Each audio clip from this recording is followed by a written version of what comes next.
Well, thanks everyone for joining us today. This is another one of the Blandon Art Talks here at the Blandon Art Museum. And we have today our guest, Letha Kelsey, who's exhibiting in the East Gallery here at the museum. The title of the exhibit is Far Near.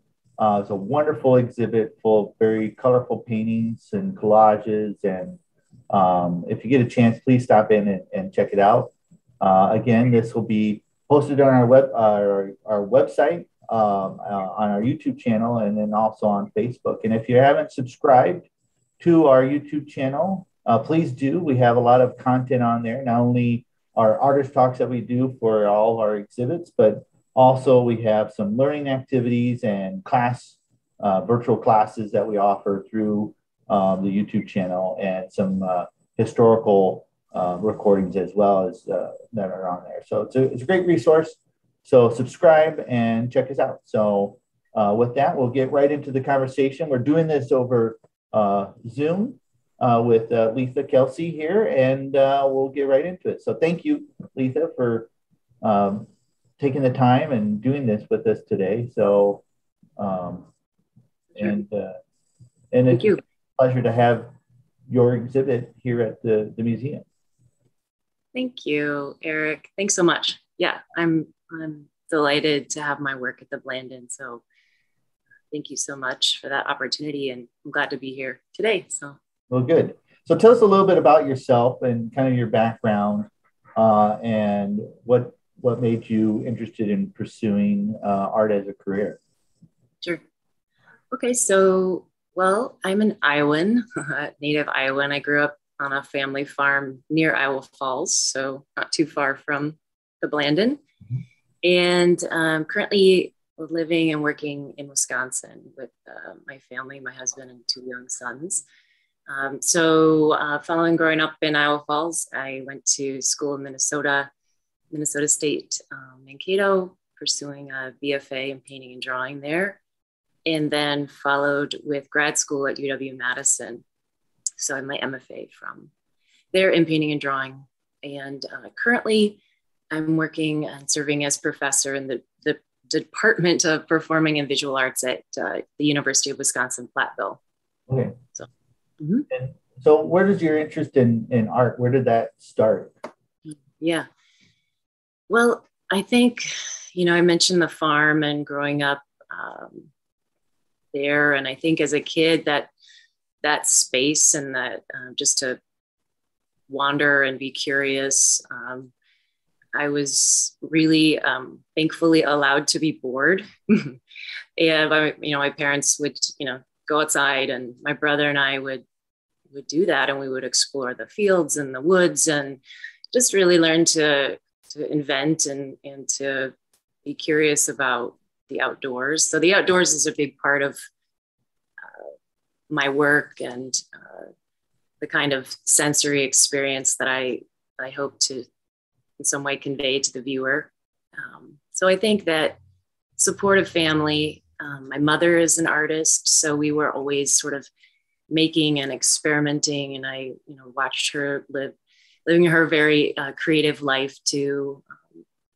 And so it just, thankfully had that support system. Yeah. Well, and your mom and your dad were here last, I think it was Saturday. They popped in, and I had forgotten that I actually exhibited your mom's work here. I think in 2017 or something like that. She was part of a group show, so it was nice kind of catching up with her. And then after, I'm horrible with names, but I remember faces. So I saw her. I'm like, I know you, and we started talking, and after I figured out exactly who she was, I'm like, oh yeah. And then I'm like, well, this makes a lot of sense because there's a lot of your influence in your daughter's work. And she didn't really think so. I'm like, well, it's pretty obvious, the materials that she's using are materials that you would use or that were part of the exhibit at least. And I don't know her extensive background, but I just know the items that she exhibited in that space. And I think there's really good relationships between those fabric pieces that she did, where she would pull apart your dad's old overalls or working clothes and create these really interesting pieces. And so Is there a lot of influence in terms of material usage that you'd gotten from your mom? I think so. I think, yeah, she makes some really bold and interesting work, and no doubt. I mean, she's a force. She's got an awesome eye, and she just like I love I love her working method. And I think collage is something that I'd been doing in college, and so it's just it's so wonderful. Like when we talk about art, she and I, we kind of like sometimes our work overlaps in interesting ways, sometimes not at all. But there's yeah, for sure, there's some influence there. Yeah, no, I Absolutely. think that's great. Yeah, she even hit it's like, well, maybe we'll have to have a mother-daughter exhibit. She's like, have you ever done something like that? It's like, well, I did a husband and wife, so we'll have to see. So maybe we'll invite you both back here in a couple of years and we'll see what can happen with the dialogue between both of your work. So Yeah, let's see. So you kind of touched a little bit about this, talking about your work is kind of loosely, maybe not loosely, but it's kind of about the outdoors and being and it has a relationship or a connection to the outdoors. You said something with like a sensory experience. Um, so that kind of plays into the next question here. It's like, what does your work aim to say, or what do you want your people want people to see, feel, or learn from seeing your work? sure. Yeah. So I think those ideas of like how to paint, how to make a painting or a drawing about uh, the way something sounds or the aroma of a particular time of year. Whatever, for me, it's like whatever's nearby, the everyday, right? The seemingly mundane, all of those things, those are really important to me. Really enlivened by artists and poets in particular that convey that the subtlety of the everyday, make something bigger of that, that notice those small sort of moments. And so Wallace Stevens, the poet, is a favorite of mine. And that kind of feeling that I get when I read those poems, the way he observed everyday instances. That's kind of what I'm aiming for, to kind of elevate those experiences. And I think painting can do that. And so, and it's often like about the material and how far you can push that material and all the things that paint can do, thick, thin, densely packed marks, big gutsy brush strokes, those kinds of collisions, which I think are really exciting and fun. So I want to draw the viewer in and then maybe gently throw us off in a way that helps us to be more aware of perception, I guess. Yeah, I can see that in a lot of the work that you have downstairs. There's these elements where it seems nice and peaceful, and then there's like something that just doesn't like kind of just throws you off a little bit. And you try to figure out why is that little element in there. And I think that's what makes the work really very interesting to engage with. And you can find those kind of little things throughout all the work. So no, that's good. Um, so I mean, you talked about. I love the idea of producing work and relating it to poetry, and I think there's a lot of artists that do that, and I can definitely see that within your work as well. Um, so do you feel like you can actually, and this is maybe, do you feel like you can actually, how some people can actually see color or hear color and there's a term for that. Right. Yeah. Yep. Do you I recently, some of that or I just think, I don't know that I necessarily like it's like that, although I think that's certainly the case for, I believe that. yeah. I'm more, I think about like repetitious pattern as a way to describe sound, or even just as a way to kind of liken that to something you might do that's very repetitious, a daily act. like chopping firewood or stacking firewood, or reading to a child, or preparing a lecture. So I don't know if that answers your question. I'm kind of I'm straying a bit, but I think that painting and drawing has everything to do with those sort of daily acts. And so like the sensory stuff, that was the question, I guess. I see them as connected. So if it's maybe not necessarily always color, but sometimes, that it can represent something sensory. Okay. In your work, do you explore themes? And we might have already kind of talked about it before. But if you do, what are the themes that you do explore, and why choose to explore those? Sure. That's an interesting question. And I was thinking about this a bit recently. And for me, I think that like a theme just would reveal itself through making. So my process would be to make, not with a theme in mind, but then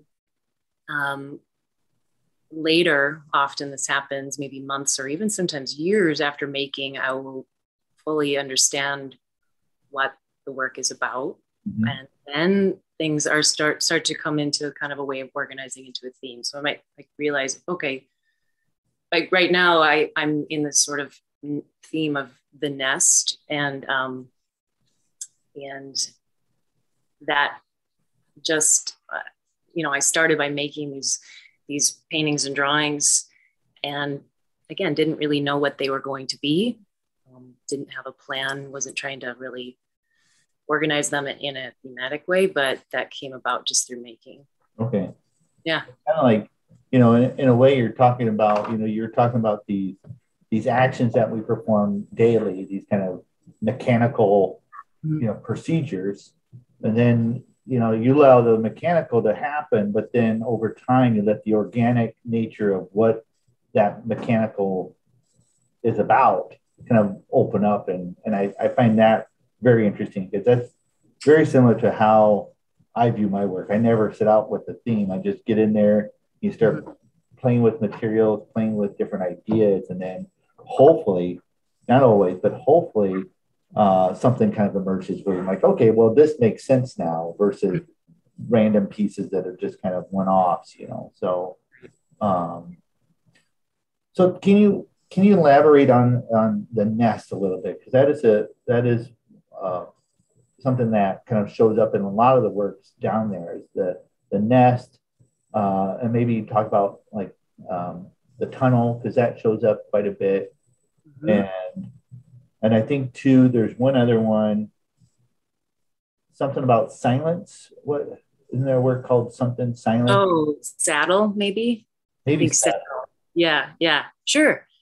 Yeah, maybe talk about those. I think it was a question that your parents even had, like the nest and what kind of a nest it was, or if it really meant like a physical nest, or is it kind of a more kind of a abstract idea about what a nest is, and so on.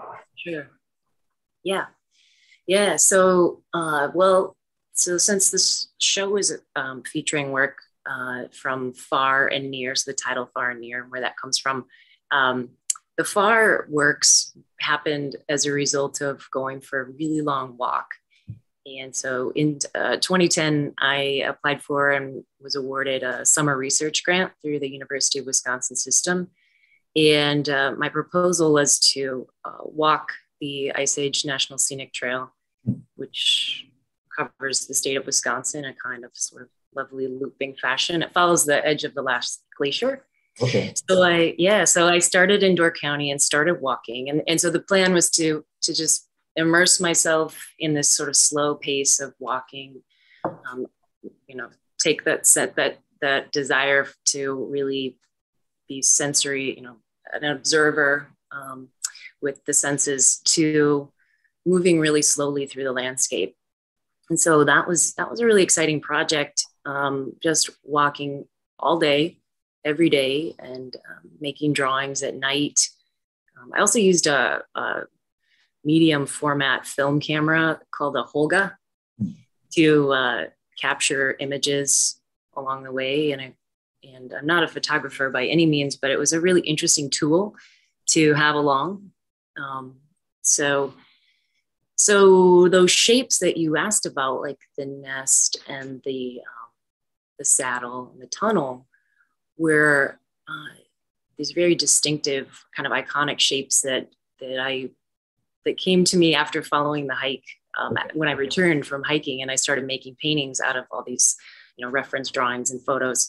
So the nest, that was something. I kept seeing these paper wasp nests along the hike, and they fascinate me, and they still do, because I think they're incredibly beautiful. They're very repetitive in their way they're made, these delicate strata. They're fleeting. So they're both beautiful and sort of dangerous, right? You don't want to go poking around a wasp nest, but they're really interesting to look at. The tunnel is actually a quarter-mile long abandoned rail tunnel in Wisconsin called Stuart Tunnel.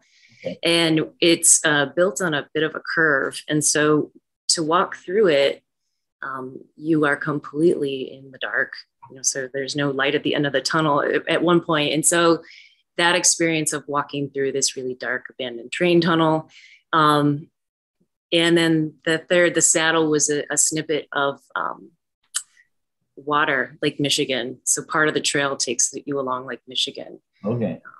So all these, these shapes are just kind of extracted from the landscape and inserted and played with in various ways in the paintings and drawings. And so that the Nest series is kind of, it started with that hike, and it's come back in an interesting way in that, when the pandemic, kind of in the thick of it, when it really set in 2020, we were home, all of us, largely by and large, and we have a very large tree in our backyard, and we had, I think, 5 wasp nests in that tree that year, which was really unusual. Yeah. And so we watched them, and as they over the course of the summer, and then in the fall, as they started to sort of disintegrate in fall, my sons would really sweetly pick up the chunks and bring them to me, because they knew that I was fascinated by this pattern. And so I think that pattern is informing this new work.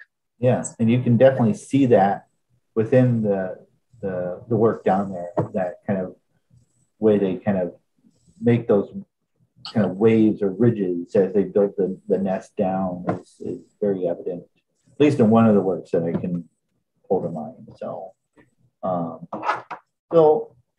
would you then say that, in not a direct way, but maybe a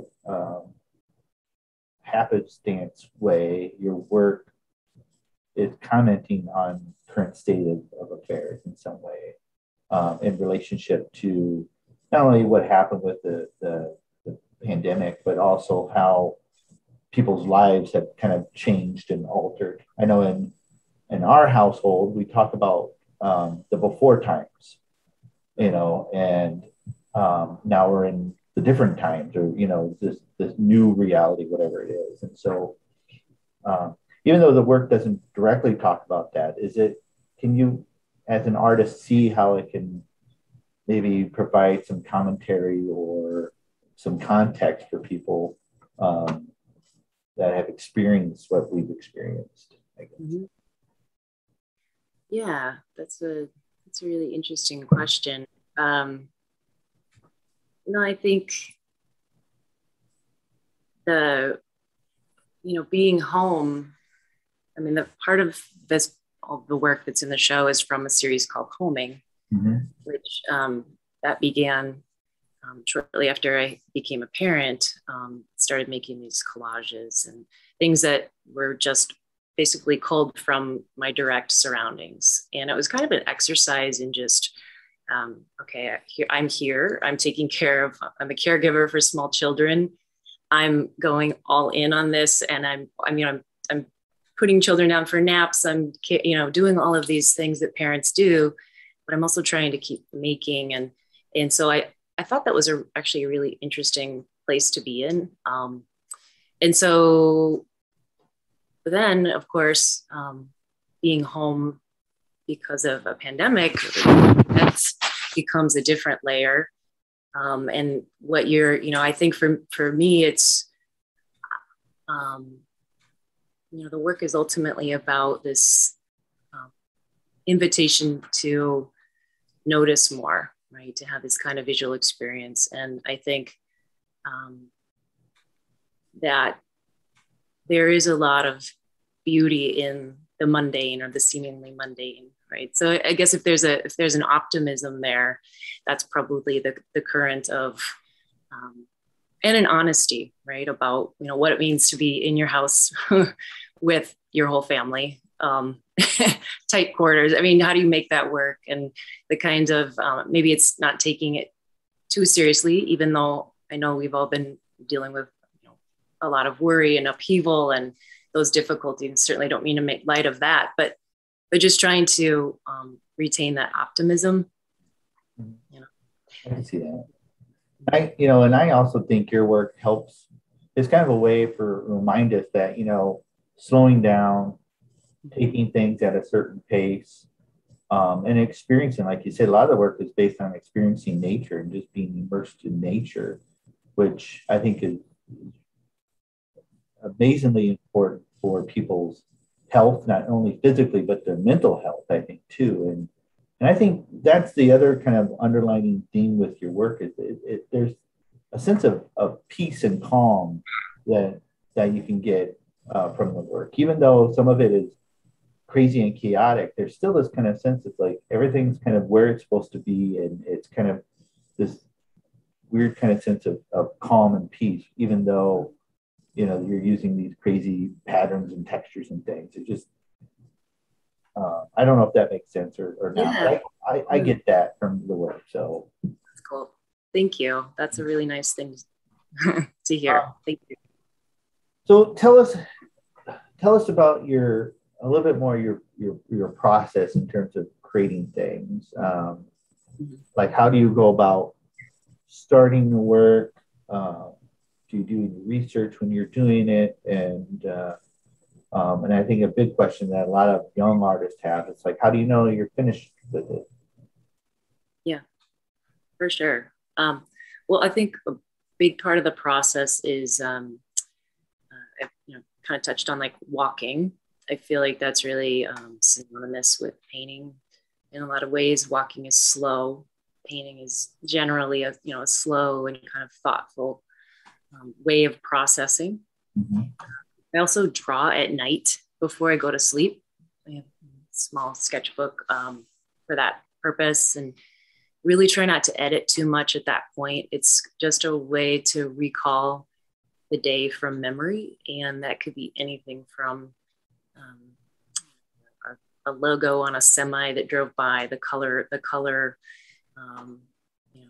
interaction of color there, or the sound, some kind of sound that happened. So they really often include notes to myself about color. Often also I read a lot of artist interviews, been doing that lately, but also just other, I love poetry, reading and reading, and then writing down things that surface. So it's that kind of process of just kind of pulling from every day. And then the other part, I've been doing these small daily drawings. They're collage and sort of mixed media, and those are really fun too. Actually, this book that I've been sort of putting them into. Okay. And and they're really low stakes, and that's important. They're small, they're weird, and I like doing them. They're fun, and they just kind of give me ideas for composition and materials, and if I can just keep sampling all kinds of elements and imagery. So yeah. No, that's good practice. So has that Um, so has your process from when you were in school till now in terms of making work, how's that changed? Okay. Hmm. I think it's maybe the materials have shifted. They have somewhat. But really, I think at one point as a student, I was maybe a junior or senior, and um, things just really clicked. It was like I suddenly understood what that painting could be, something that was very exciting to me. Mhm. And that had to do with seeing a lot of abstract and modern work.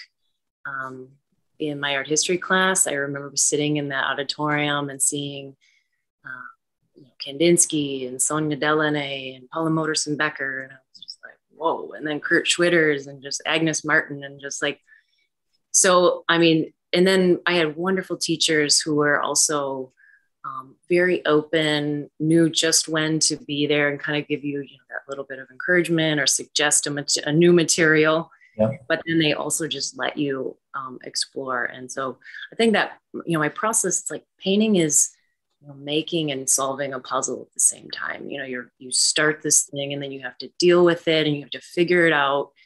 And all of the everyday is sort of feeding that. And so, yeah. Yeah, and I think it's, for me, I know it's really exciting and, well, exciting and scary as an artist to know when your process is kind of at that brink of changing again. And I've gone through that multiple different times, mainly because I've moved so many times. And I feel like every time you move, like my artwork changes every time I move for whatever reason. I think it's just a new environment that I'm in, new place, making art, getting acquainted to, experiencing that thing. And so has that happened to you as you kind of moved along within your career and maybe moved in multiple different places? Yeah, I can relate. I am just trying to think about that. I haven't, for sure. I think, like whatever your studio space can do that. If it's small, if it's large, that kind of, uh, yeah. And I think in terms of looking at the landscape, I think my earlier paintings were probably more about these Iowa, vast, expanses of Iowa, Yeah. sort of punctuated by a silo or some kind of, so they're almost like aerial view looking down. Okay. Not that I knew I was doing that or trying to do that, but the forms felt that way. And so, yeah, I can relate to what you're saying. I think, Wisconsin feels different. Yeah. It's close to Iowa geographically, but different in terms of the way the land kind of unravels. Not only the land, but also how people relate to each other is different. The things that they value are going to be a little bit different, even though we're within this Midwest corridor. There's a lot of difference between, people in Minnesota versus people in Iowa versus people in Wisconsin versus people in Illinois, and even, the Dakotas and Nebraska and all that. It's very interesting to see these kind of very subtle differences between, how they relate to people, how they communicate. And I think, at least for me, that's what, like, I pick up on that. Even within, Iowa, I've lived in Iowa my whole life, but there's a significant difference in terms of how people conduct themselves, here in Fort Dodge versus Sioux City versus Ames versus, Esterville, where I grew up at. There's these subtle differences. And I think if you're attuned to that, it makes gigantic differences in how you process things and how you're making things. And so, but that, for me at least, that's the exciting part of making art. And so, so who would you say are some of your biggest influences in terms of your artwork? And those influences could be, professors, they could be artists from the past, they could be contemporary artists, it could be writers, authors, people. So Who would you say are your like top, let's say top 4 or 5 influences? Oh boy. Yeah. I If think you can't think of 4 or 5, then just whatever you can think of. yeah, no, I have two, I have more than that, I think. Um, but yeah, I think Michelle Grabner, for sure. She's an amazing painter. She fortunately she was also one of my teachers in grad school. Okay. Um, I would say big moment, like I described with the art history class, probably like Paul Klee and Diebenkorn and Rauschenberg and Hannah Hawk. But yeah, I mean, I think, my parents, my husband, my kids, I mean, it's, yeah, my teachers. Yeah. Yeah. Who do you look at currently? Who's the artist that you're looking at, or series of artists that you're looking at? Sure. So, well, I mentioned Michelle Grabner, but also Laura Owens lately, like in the last month or so, I've been just reading a lot and looking again at her work. And it's like, I've known about her work for a long time, or maybe 20 or so years, I guess. But yeah, she's just a delightful West Coast painter that she's all about seeing what paint can do and like really pushing these different, visual experiences, and she just like brings it all in, and so if there are rules about what you're supposed to do or can do with painting, she's just like no. and just it's great. Her work is funny and cathartic, and I love that. So And I guess this is another question that maybe you can help answer. As an artist, and as you're looking at other artists, like, for young artists that might be watching this, how would you describe that experience in terms of, you're looking at artists, or like, let's say, like, how did you find or come upon this artist, for one? And two, it's like, well, then how are you using this artist to further your own work, and how's that relationship, created and utilized? It's something that artists have done, from the beginning of time.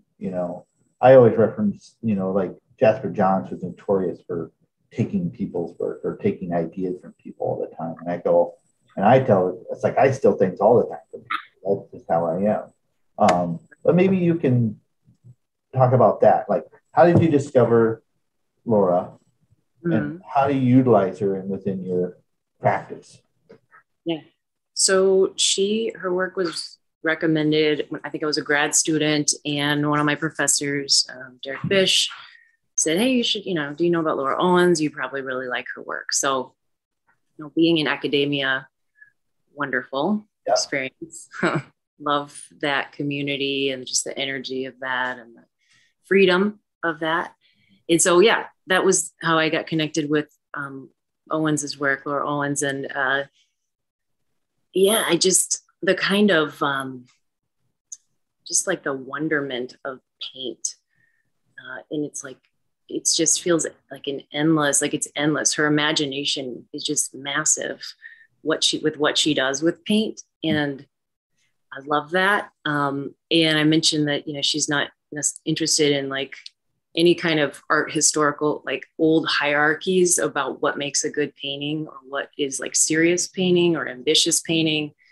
I mean, she's just doing some really bold things. And that kind of bravery, when you see an artist like that, it's like that bravery is contagious, and it gives you that, like, okay, yes, like I remember when I, had that feeling, and I want to get back to that feeling. So it pushes you in a really healthy way. Yeah. I think that's great. Yeah.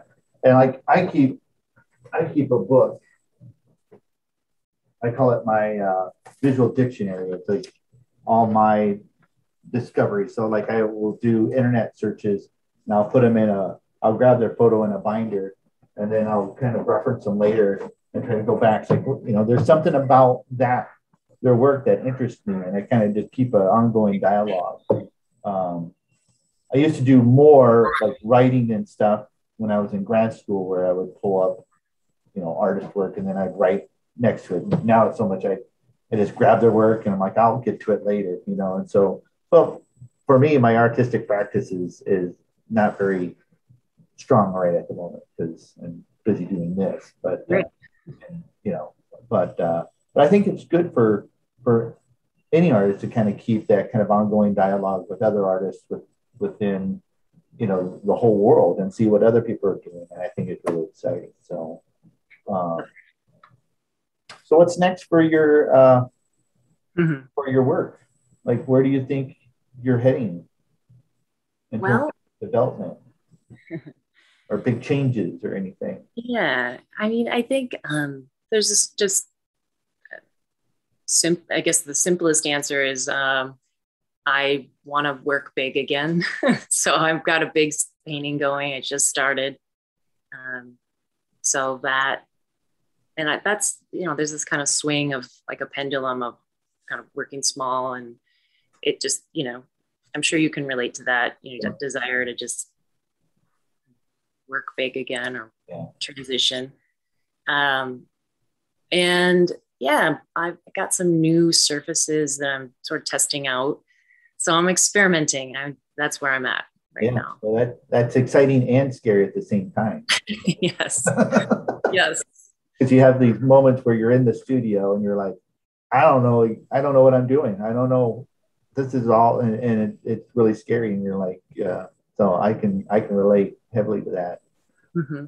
The one thing I want to ask you, because not only do I see it in the exhibit down below, but within that little sketchbook you showed, I saw it again, and then on the wall behind you, I see another version of it. These round or unsquared surfaces or painting platforms or artistic platforms. Can you talk about what is your relationship to the circle or these kind of more biomorphic shaped surfaces? Sure. Yeah, I think, painting, like for me, the painting is an object very much. And so that circle, for a long time, I only worked with squares, and maybe a decade and a half or so. And so that like transition, we talked about that earlier, I guess, and I didn't think about that until now, but this shift, I started working in the circle when I was, the homing series. So I just had 2 children. And so I think, about the circle is like the close connection to nature, right? Birds make their nests in circles. This sort of reference to like a cycle. But it was also just again, like to just change up the format. Like, all right, let's play with, getting rid of any sharp corners, and see what happens when, the object is floating in this kind of different format. So, and it kind of allowed one thing I found formally is that a lot of the shapes and patterns are very kind of sharp and geometric within the circle. Okay. So it's weird. I think, so there's a kind of a balancing act there, I guess, between soft and hard edges, the curve.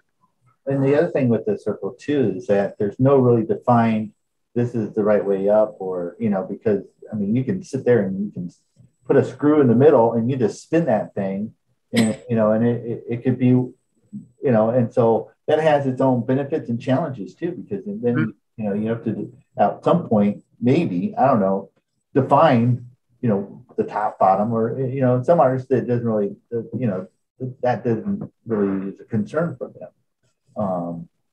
So did you find that when you started working within the circle, this new kind of weird, like, oh, this is more difficult than I thought it was going to be because there's no like edges.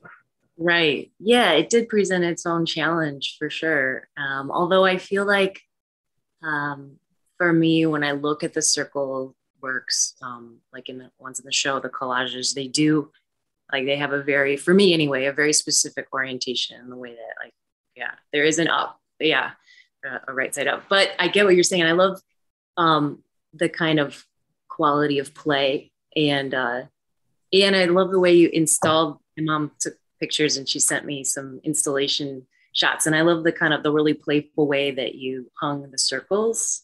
Good. Yeah, it's I did great. that. That's exactly how I envision. And I like that just, that there's that collaboration between you and I. Like I just dropped the work but those are, like you said, how do you install these varied size circles that, so I really I like what happened there. Well, Thanks. good. And Yeah. mainly that too is trying to solve problems. Like I wanted to get as much of this stuff up as possible. I'm like, how to do it. And Yeah. that was one way. I'm like, well, this would work. Um, as I started hanging the exhibit, it started to feel too much. Um, you know, there's too much like, oh, this is following a format, so that it was kind of getting, like as you went to another painting, you knew exactly what you were going to expect. It was like, okay, Right. this is fine. And so I tried to switch that up because your work, again, your work dealt with the interaction between differences. So I'm like, well, I want to fuse that into the exhibit itself. And so, on one wall you have very long pieces, and then in the middle you got these round pieces that kind of throw off the whole balance of it. Mm-hmm. And even on the one wall where it's all the circles, there's a little bit of asymmetry going on there because I didn't want to make them too uniform. Mm-hmm. And so thank you very much. I'm glad that you appreciate that. And I have to tell you the truth is that I kind of got the okay from one of the pictures that is connected to one of your exhibits where you had, I think it was like an exhibit title, and then you had like pieces kind of going up the wall. And I go, yeah, she's done this before. I'll get a pass on this one. So, so I do some background research in terms of looking to see how things have been hung in the past. So, cool. No, and I think, and the people that have come in have interacted with them really fantastically, and so it's been really kind of a great exhibit. Challenging for some, but I think that's always good. But just the other day we had a visitor in, and she walked into the exhibit space, and she looked to the one that's behind the piano, and she's like, "Oh, there's a cardinal in there." And I'm like, "Where?" And she pointed it out to me. And once she pointed it out to me, I'm like, "Oh yeah, I see the cardinal." And then we kind of scanned the gallery, and then we saw another cardinal on the other end. Very small, the smallest piece that you have. There's a bit of like red and black, and there's a little square of like peach or something. And so the peach becomes the beak, and then the head of the cardinal is there. And it's very it's abstract for sure, but once you see it, that's all you see, So we had a nice little moment where we're trying to find cardinals in all your paintings. So, but I think that relates to your work in general because it's about the outdoors. It's about experiencing the outdoors, and cardinals, they're bright and red, but then they're out there and you can hear them. But sometimes they can be really tricky to see and find, even though they're just bright red color. And so I found that very, very great, and I'm glad it kind of relates to your overall kind of understanding of your artwork too, being this kind of experience of walking through nature. And so instead of nature, we're walking through the gallery and experiencing your walk, basically. So that's fantastic. I love that story. Thanks for. Well, no problem. I got plenty. So let's see. So as an artist, as a teacher, as a professor, let's do it in two ways. So as an artist first, and then as a professor, and they might be the same. but what is like advice that you can give to others? Sure. Other artists that, and I know that's slightly different, and we'll get back to the question that's there, but what is the advice as a professor that you always give your students? Sure. Well, we talk about play as and how important that is to working and generating ideas.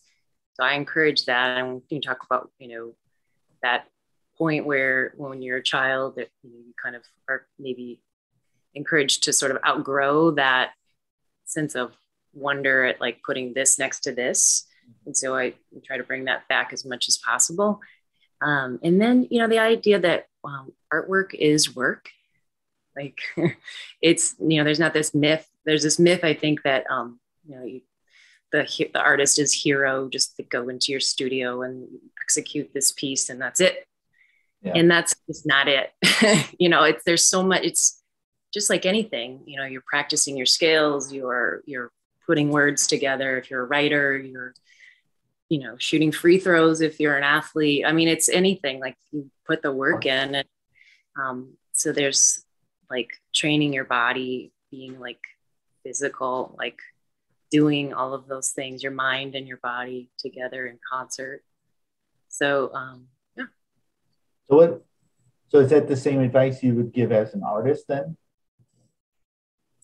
I think so. I mean, the other thing that I read that was sort of like a wonderful quote is from my teacher, Michelle Grabner. And the way she thinks about painting is, she said, it's just another component of my daily life, like vacuuming, making the beds, preparing a lecture, reading to children. It's a practical and aesthetic activity, leisurely and routine, casual and obsessive. It's also cathartic. And so she says, I think paintings are fundamentally a momentary stay against the confusion in a busy day. And I really like that. I mean, I mentioned that like this myth of artist is hero, but I like the way that she thinks about painting is just like, it's a daily activity. And not that it's not special, but it's also like, it's just kind of an everyday thing. If you're an artist, that's, you can think of it that way. Yeah. And for me, that when I read that at that point in my life, it's like, oh, okay, I like that. I can just keep at it. It's sort of like farming. If you keep at it, you can get quite a lot done. Yeah, yeah. I like that idea. But I would say, like anybody that pursues art as a career is a hero in my book, because I think it takes a lot of courage, and it's something that I may have lacked, that have that much courage to pursue it, because it does take a certain level of commitment and perseverance and that. And not to say I don't have all those things, but it was always kind of a scary thing for me. It's like, trying to earn my living as an artist. So I always say anybody that's doing it, they're my heroes, because they've got so much courage, and I think they're just doing the world so much good, So I think you're a hero for doing what you do. You are as well. Thank you. Yeah. So I guess the last question I have here is, and you mentioned it before, but I asked it to everybody that exhibits here. What does it mean to have for you to exhibit your work here at the Blaine Art Museum? Oh, well, it's an honor for me, and so I, growing up not too far away, I visited the Blandon. My aunt, who lives in Fort Dodge, brought me to the Blandon for my first visit. And I remember being really struck by just how beautiful it is, inside and out. It's just lovely, the whole experience of it. So it's an honor. Thanks. No, thank you. And I say this all the time. It's like, the Blandon is really here for not only Iowa artists, but also, artists from the Midwest to be able to exhibit their work and share their talents with the community and people that know that we're here. You know, and we call ourselves the oldest built museum in the state, and I think that's pretty significant too. Is you know, that kind of puts us in a, you know, it kind of marks our role. It's like if we're the first museum built, we have a certain role and obligation to make sure that we exhibit area artists. And so I thank you for taking the time, not only for the interview, but also allowing us to have your work to share it with the community and everybody that stops by. So thank you again, and hopefully no more bad weather, and maybe we'll get some snow. I don't know if you guys have snow still on the ground up there, but maybe we'll get some before the end of next week, which would be nice. That would be great. So thank you again, Letha, and we'll talk to you later. So, okay. All right. Thank you, Eric. Yep. No. Thanks. Thank you.